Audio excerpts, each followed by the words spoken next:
Alright, so today I'm going to jump into this whole libertarianism, liberalism debate that's been going on by responding to a video from that guy T called The Necessary Oppression of the Left.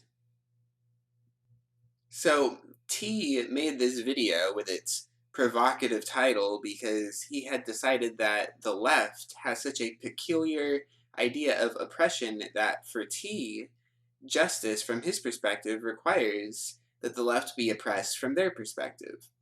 Now, I certainly agree with that, but I think the same thing about libertarians. Actually, since society can't be perfectly just, and there can't really be a substantive political movement, it seems as though it is only people on the margins that can live without dealing with injustice. T summarizes his view well at the end of his video.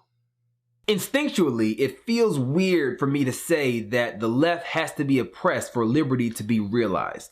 But once you understand that their oppression is your individualism, then you're not really left with a choice. It's the same sensation when you're constantly called racist, sexist, homophobic, transphobic, Islamophobic, fascistic by leftists. On face value, you know that these labels aren't representative of your beliefs, but once you realize that the left is defining these terms differently than you or I, then you realize that defending yourself against these accusations becomes futile. And eventually you stop trying to counter the slurs altogether and simply embrace them. So screw it. Until leftists abandon Marxist, socialist, and authoritarian principles, then their oppression is not only the moral thing to advocate for, it's the responsible thing as well.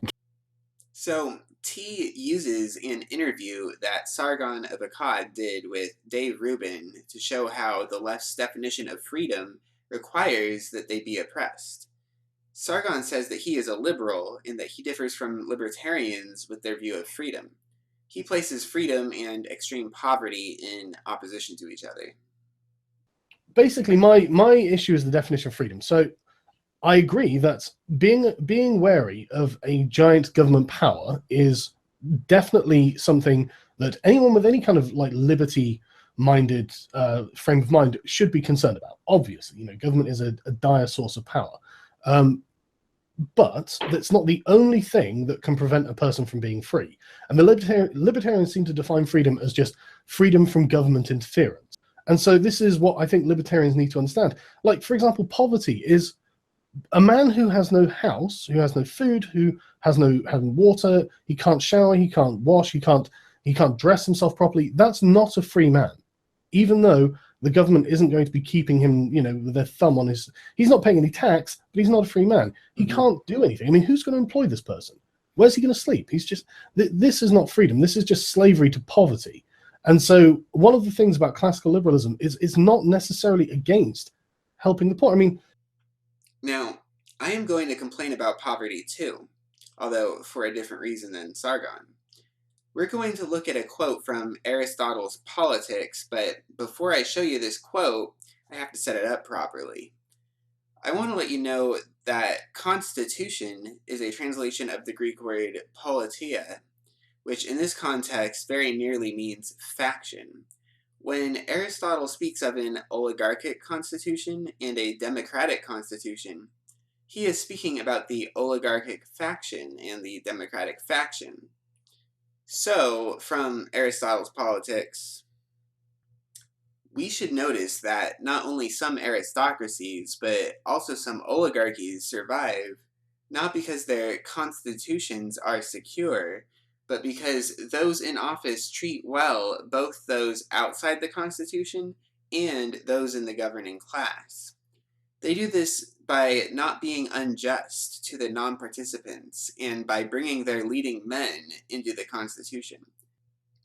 So, in other words, we can preserve society when people with property pander to those without property.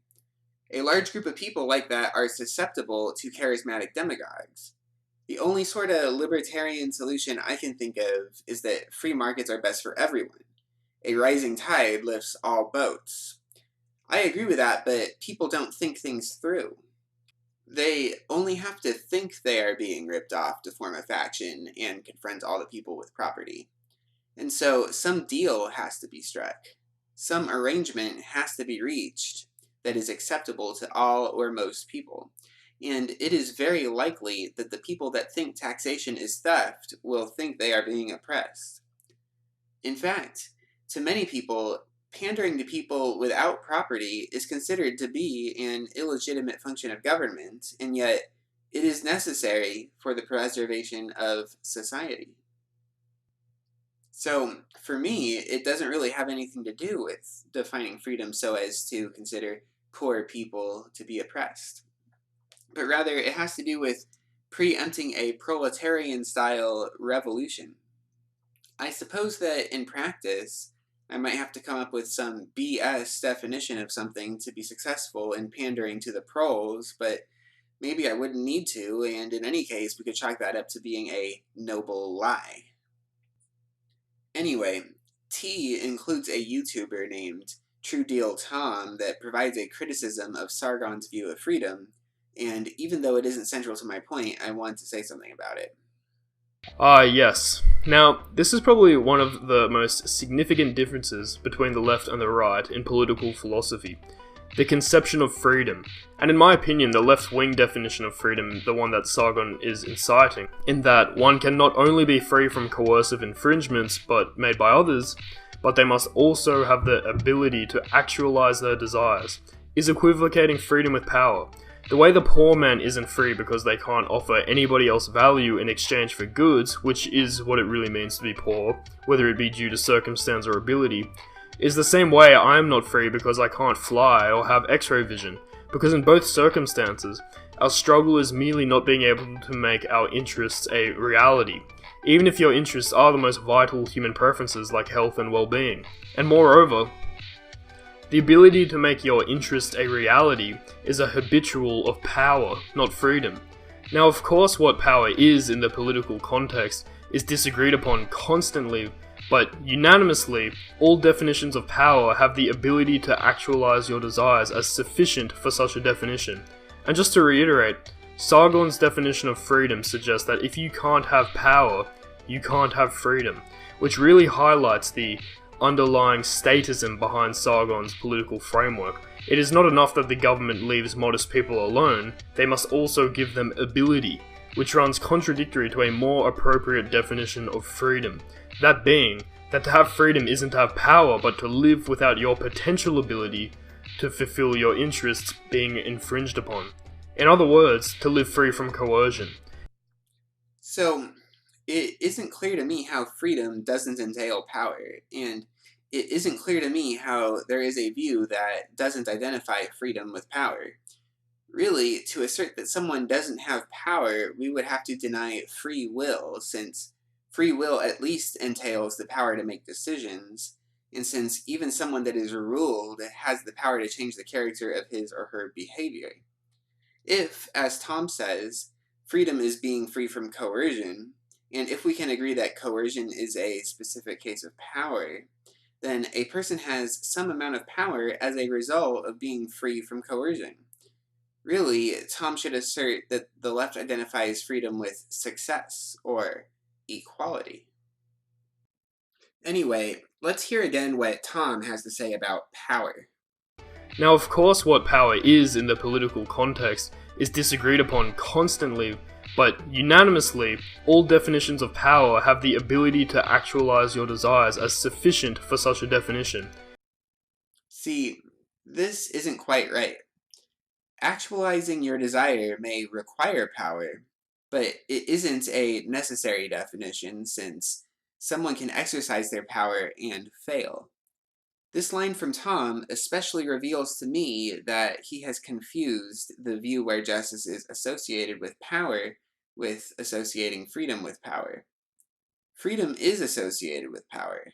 There can be no debate about that, since you would have to deny free will and thereby deny freedom.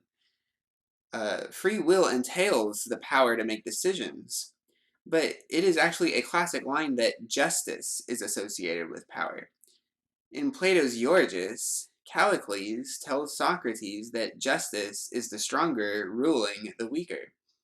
In the first book of the Republic, when everyone wants to know from Socrates what justice is, and he is acting stupid, Thrasymachus, representing society, says that justice is the interest of the stronger, or in other words, power.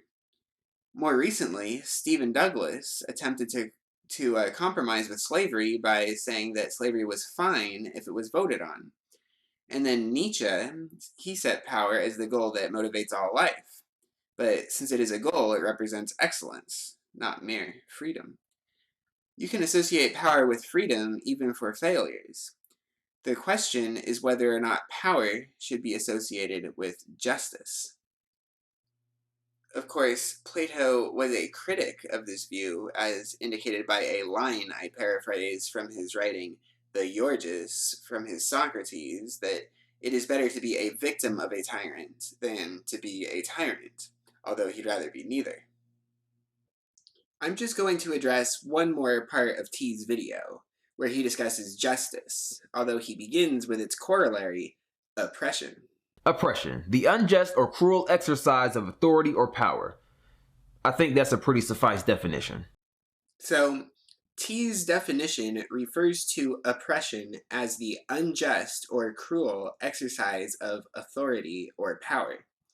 Then T says, most people would interpret unjust or cruel exercise to mean levying force, action, intimidation, aggression, or the threat thereof against someone. But clearly, all of those words he used merely fit into the second part of the definition he cited. Force and action are adequate synonyms for authority or power. It doesn't suffice to say that force and action are unjust. We have to follow the definition and say that unjust force and unjust action are unjust. When we merely define justice as unjust force, we haven't actually said anything about what justice is. For a concise remark, I'll just note that in ancient Greek, the same word is pretty much used for justice as well as for penalty. Dikaosine for justice and diki for penalty. From this view, we see that justice is when someone gets what they deserve. For example, we all know that in 2009, Beyoncé had one of the best music videos of all time, but the VMA for Best Music Video went to Taylor Swift anyway. We need to have a definition of justice that is broad enough to cover a situation like that. Anyway, thinking that he's identified justice with force, T brings up the non-aggression principle. This interpretation corresponds with that of many political philosophies, such as libertarianism's non-aggression principle, which states that aggression, defined as initiating or threatening the use of any and all forcible interference with an individual or individual's property, excluding self-defense, is illegitimate. See, this is where everything is going to tie together. The non-aggression principle is certainly a noble idea, but I just don't think it is universally or utterly applicable since, as I asserted earlier, free society requires pandering to the have-nots in order to preempt a proletarian revolution. Of course, someone can be moderate in their application of the non-aggression principle and not consider such things as taxation to violate it necessarily, but that does not seem to be the typical interpretation. Another shortcoming of the non-aggression principle that comes to mind is revenge. The non-aggression principle allows for self-defense, but it is not clear that revenge is always self-defense. If someone cuts my finger off, and I find them 10 years later and I cut their finger off, this situation is not clearly self-defense, and it seems possible that this revenge would be the right kind of revenge, that is, carrying out justice.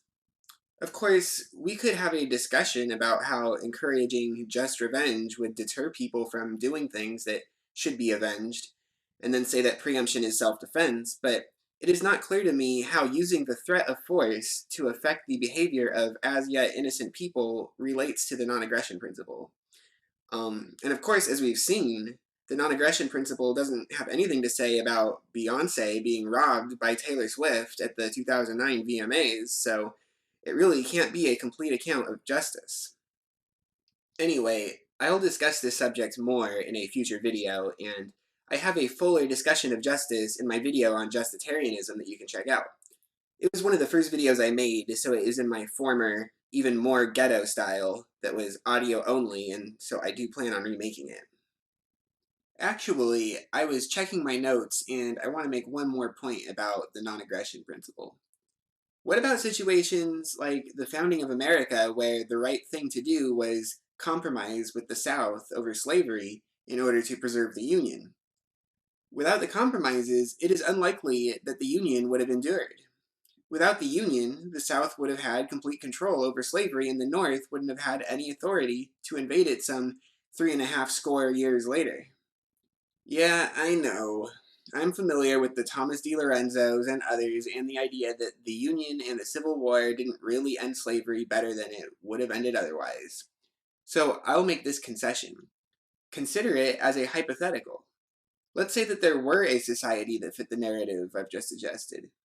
I'm not saying that slavery wasn't wrong for the 3.5 score years that followed, but rather that if the right thing for the founders to do, that is, preserve the Union, doesn't follow the non-aggression principle, then the non-aggression principle doesn't seem to be an adequate description of justice. I suppose that we have seen here the conflict between the non-aggression principle and choosing among lesser evils. If someone wants to adopt a moderate version of the non-aggression principle to save it, then that seems fine to me, but again, I don't think that is a typical interpretation. So, I'm not a liberal or a libertarian, I'm justitarian. Liberalism and libertarianism are products of modern philosophy, and I am satisfied that classical philosophy, and especially Plato and Aristotle, are just far superior. For instance, why do you think people have rights, bro? Anyway, T thinks he's pushing the limits of fascism in popular or leftist discourse. Guess I'm just a racist, sexist, transphobe, Islamophobe, and now fascist. And that's okay. Why don't you come talk to me once you go around asserting that Plato's Republic is the greatest discussion of justice ever, and even though you read it as a satire, everyone else reads it as a literal endorsement of authoritarianism? Oh, Plato, he was the one that thought people should be told that they are born with one of three metals, gold, silver, or bronze. That was a joke. And it is clear from the context of the whole writing that Plato thought the ideal city was as ridiculous as we do. That was the point. But in the meantime, the oppression of libertarians is necessary in order to preserve free society. You know, from their perspective, right? I mean, we just have different ideas of justice.